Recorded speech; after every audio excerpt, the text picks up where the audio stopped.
Hello everyone, welcome to Geeta family talks.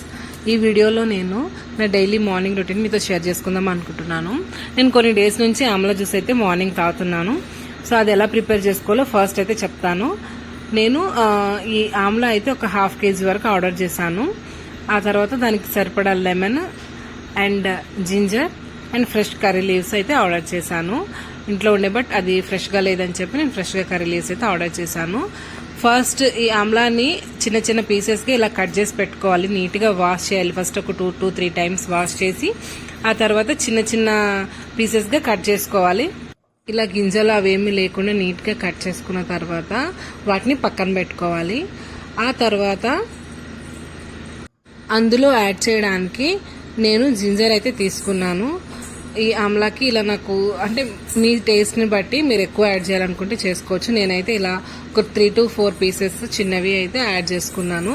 ఇవి కూడా చిన్న చిన్న పీసెస్గా కట్ చేసుకోవాలి, ఇలా వీడియోలో చూపించినట్టు. అంటే మీ గ్రైండర్ని బట్టి మీరు కట్ చేసుకోవచ్చు. నేనైతే ఇలా చిన్నగా కట్ చేసుకున్నాను. ఆ తర్వాత ఇందులో ఫ్రెష్ కర్రీ లీవ్స్ అయితే యాడ్ చేసుకున్నాను. ఈ కరివేపాకు నేను చిన్న కట్ట అంటే తెచ్చిన దాంట్లో ఒక చిన్న కట్ట తీసుకొని నీట్గా వాష్ చేసి ఆ తర్వాత ఇలా తుంచి యాడ్ చేసుకున్నాను అందులోకి. సో అంతేనండి. ఇప్పుడు ఇదంతా కూడా మనము నీట్గా మిక్సీ జార్లో వేసి గ్రైండ్ చేసుకోవాలి.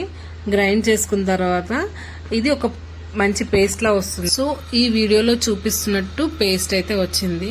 నేను ఇది గ్రైండ్ చేస్తున్నప్పుడే కొంచెం లైట్గా వాటర్ యాడ్ చేసుకున్నాను. వాటర్ యాడ్ చేస్తేనే కదా మంచిగా మిక్స్ అవుతుంది. సో ఆ తర్వాత నేను ఒక కాటన్ క్లాత్ తీసుకొని దాన్ని నీట్గా వాష్ చేసి ఒక బౌల్ పైన పెట్టి ఇలా స్టెయిన్ చేసుకున్నాను. సో ఫైనల్గా మనకి ఆమ్లా జ్యూస్ అయితే రెడీ అయిపోయింది. సో ఇందులోకి మళ్ళీ నేను ఒక 4 లెమన్స్ తీసుకున్నాను. 4 కాదు 5 తీసుకున్నాను. ఎందుకంటే ఫస్ట్ 4 తీసుకున్నాను సరిపోదు అనిపించింది. 5 తీసుకొని దాన్ని నేను స్క్వీజ్ చేసి ఇంకా ఒక స్పూన్ తీసుకొని దాన్ని మొత్తం ఇలా నీట్గా మిక్స్ చేశాను. జ్యూస్ మొత్తం మిక్స్ చేసిన తర్వాత అంతే ఐస్ క్యూబ్స్ కోసం అని చెప్పి డీప్ ఫ్రిడ్జ్లో ఇలా పెట్టేశాను. తర్వాత ఇది మార్నింగ్ వరకు అయిపోతుంది. సో యాక్చువల్గా జ్యూస్ కొంచెం ఎక్కువ ప్రిపేర్ చేశాను. అందుకని చెప్పి మిగిలిపోయిన జ్యూస్ని ఒక బాటిల్లో వేసి పెట్టుకున్నాను. ఇవి క్యూబ్స్ అయిన తర్వాత ఒక కవర్లో పెట్టి మళ్ళీ తర్వాత మార్నింగ్ వేసుకుందామని చెప్పి. సో ఫైనల్గా ఇది వీడియో. నేను ఎలా ఇస్తే లైక్ చేయండి, షేర్ చేయండి. మీకు ఎలా అనిపించిందో కామెంట్ చేయండి. అండ్ నా పార్ట్ వీడియో కూడా చూసేయండి. Thank you, bye.